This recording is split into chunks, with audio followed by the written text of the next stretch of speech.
So, why am I here? Sipping a can of Pepsi Max? I'll tell you one thing. The story of how I got here is better than what I'm looking at. Last Friday, I went over to my local game shop. Decided to go look for some games. What I discovered was a train wreck. An absolute garbage pile waiting to be discovered. Funnily enough, I was the one that discovered it. It feels like I built an immunity to mediocre games. But when something is bad, you don't let it down. So, what am I going to be looking at that's so terrible?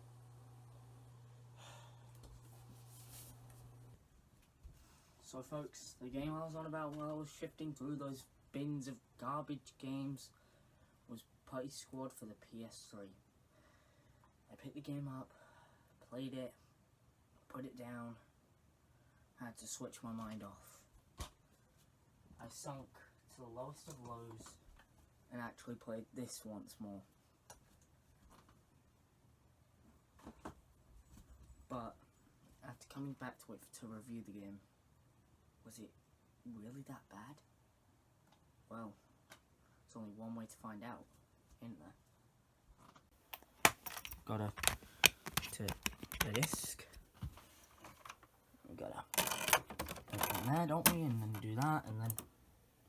Okay. While not being too amusing by itself, I don't feel Putty Squad can redeem itself in any way. While the game isn't as horrible as many people may say, it is a horrible, disgusting piece of mess, originally developed for the AMIGA systems back in the 1990s. This was never meant to be on modern day consoles like the Switch and the version I'm playing, the PS3. There is really virtually no plot. You're running around as these blobs killing things. The controls, they're not amazing, stiff at times, and if they're not stiff, you're slippy slidey all around like your Jack's freaking Frost on a Saturday night after he's drunk too much rum. He's not easy to control. Then again, the PS3 version has a bit of delays and lags due to the fact that nowadays it's built on a PS4 firmware. And you know, PS3 can't emulate that. Graphics wise, it seems quite solid and quite unlively. The game feels really dingy and dirty, like it was made again for the AMIGA with limited colour palette. You see where I'm going with this? It feels like it was made for the AMIGA, because it was made for the AMIGA. This is a remastered port of a short-lived Europe AMIGA game that got no port anywhere else. Barely released in a demo in the US. You know what? There's one more thing I want to talk about this game, which I'm going to be talking about a lot. And that's the music. You want to know why I'm not using any of the music? Because the soundtrack is so repetitive and annoying. I've never had to complain about a soundtrack on this channel. I've never had to say that a bad game has a bad soundtrack. But when you know that I have to complain about your goddamn soundtrack, you've got a problem. This game feels so 90s, but it was released in 2013 on modern day consoles and previous generation consoles. I bought this copy. I spent money on this. If this was a free game with only 5 levels, I might complain about it, but I won't go as deep as I'm about to go. This game is one of, if not the worst games I own on my PS3. And I own Farming Simulator and London 2012. Games I consider to be absolutely horrendous. When you compare this game to some of the best games of all time like LA Noire, Sonic Adventure 2, GTA 5, you do not put this in a Hall of Fame. You don't put this on the PS4 for people to buy. Nintendo doesn't license it, even though they did it twice. On the 3DS and the Switch, their two biggest consoles right now. This game has made itself stick into the brains of so many people that I'm actually feeling sick.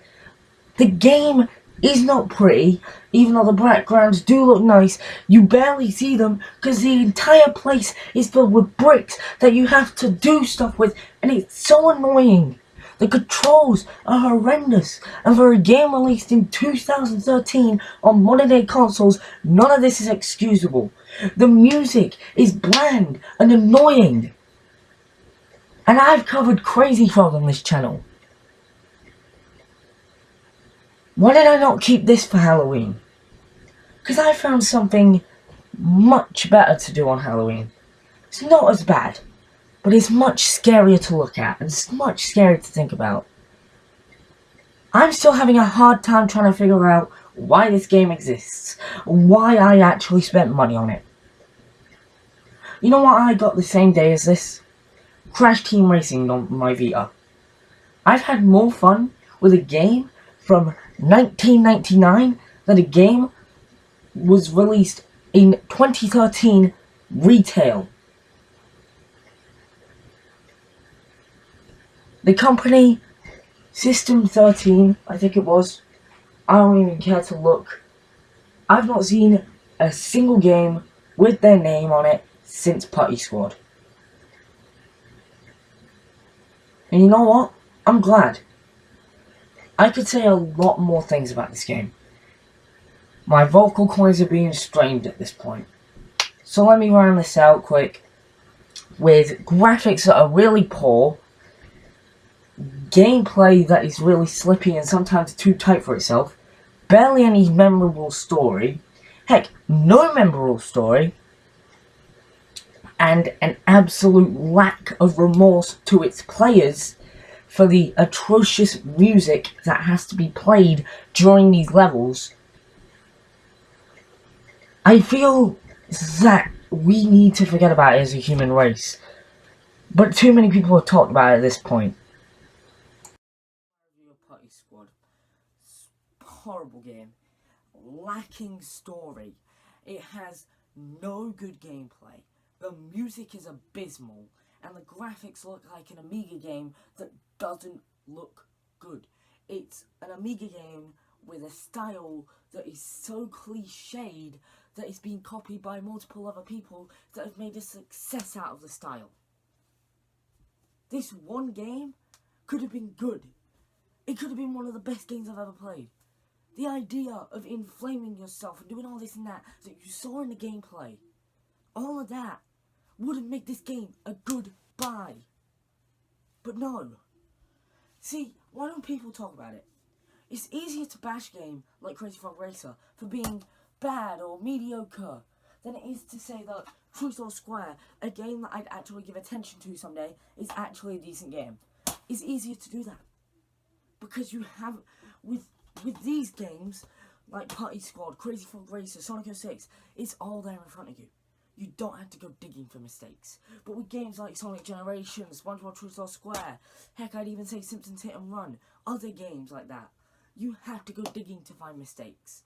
Some of them, yes, you can just accidentally find, like in SpongeBob Truth or Square, where it doesn't match the same continuity.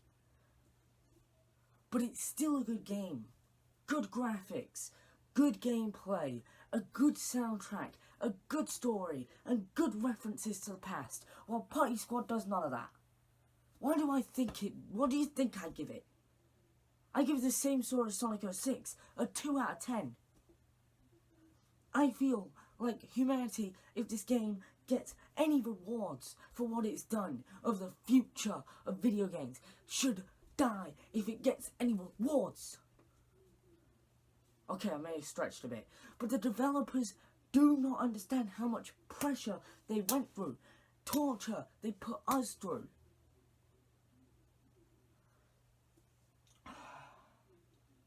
Halloween's around the corner. You will most likely see me before then. But I'm going to be focusing a lot on the Halloween video. I've got a very special game to talk about on Halloween that I want to put a lot more effort into than this. I want to thank everyone. We've made nearly 100 videos. We've nearly got 50 subscribers. better than I ever expected to do on this channel. It overwhelms me. And it makes me feel special to an extent. I'm not special. I feel like it. Out of all the reviewers you could have chose, you chose me. And I'm so grateful. Thank you, everybody. Let's hope we can hit 50 by Halloween. Here's a sneak peek to what I'll be looking at Halloween. Did you catch that? That's all the time I've got for today. Thanks for watching. See you next time. I'm gonna go to bed now because I feel too tired to deal with any more Putty Squad. So I'm just gonna flick these on, put them right there, and I'll go to sleep. Good night, everybody.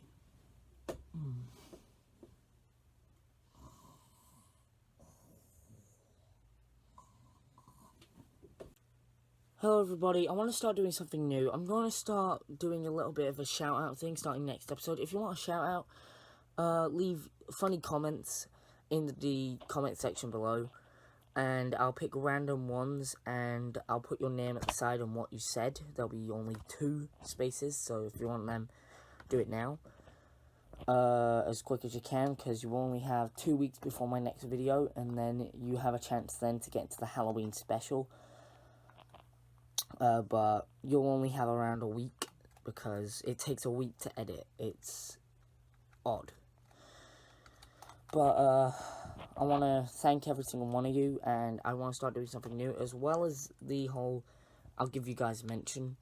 You can actually go ahead and now, at the end of every video, if you want to stick around, watch outtakes from the video. Which, this one didn't have that many, it just had around 2 or 3 minutes of outtakes for the final bit. And I'll be scripting the Halloween video, and that'll be the start of me starting to script all these videos, because for the past year and 3 months at this point, year and 4 months, I've been kind of just going off of my own heart and giving my own opinion. I never actually give them a second look, I just went. So, I want to thank everybody for sticking around, and here's the outtakes.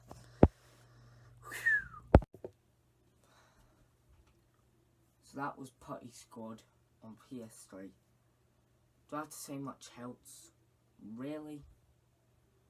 Atrocious graphics, horrible gameplay, no memorable story, and absolutely abysmal soundtrack.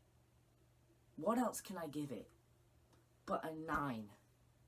It's got the same score as Sonic 06, which is much glitchier, has about the same amount of controls. At least that game might as well just right now be at a freaking... I screwed up the score. That was a perfect run. Whew. Get back in the game. So that's my review of Putty Squad on the PS3. No, it's not good. No, it doesn't deserve any recognition. But why do we give it recognition? Because it's easy to do. It's easier to give a bad game, such as, you know, Crazy Frog Racer, a bad flack, than actually give a good review to another licensed game. You know, sort of like, if I can get it, SpongeBob Truth or Square. It's easier to bash a game than praise it. We give these games that don't deserve any I'm actually get the games I'm about to talk about out. That's Crazy Taxi. Crazy Frog Racer. Yeah. That's good. Done. My vocal cords have been strained enough, okay?